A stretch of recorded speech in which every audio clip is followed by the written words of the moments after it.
One last question then, just to bring things closer to home. What do you think are the long-term implications of the Eurozone crisis, both for the UK and for the European project as a whole? Whenever people say close to home, I'm expecting a question about my family, so it's that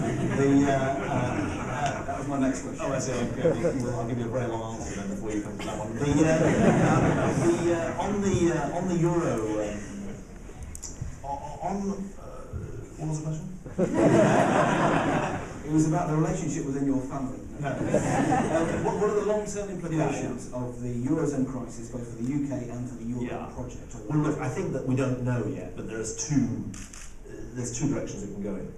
I mean, one direction is that you essentially get a two-speed Europe. You get a federal union of the 17 members of the Eurozone, and I think they will expend a lot of effort to keep 17 now. I haven't read Mrs. Merkel's speech this morning, but I think there's going to be a huge effort to do that. And I think that the alternative, and by the way, that two-speed Europe is very dangerous for Britain, because we're on the out, and we'll find that in the end, the 17 start running the whole of the European Union, not just the Eurozone.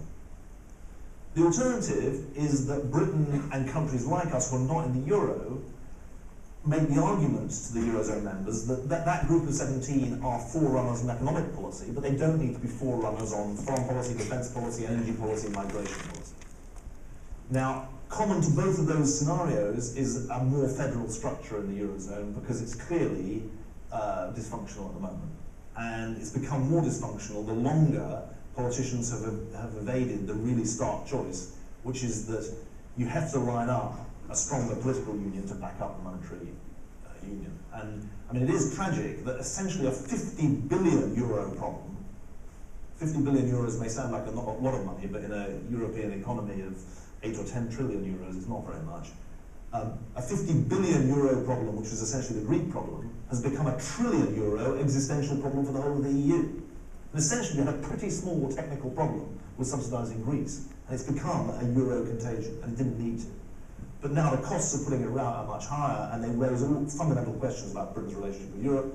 I think, not just the obvious thing, which is that Britain is better off in Europe, but that Europe is much better off with Britain at its heart.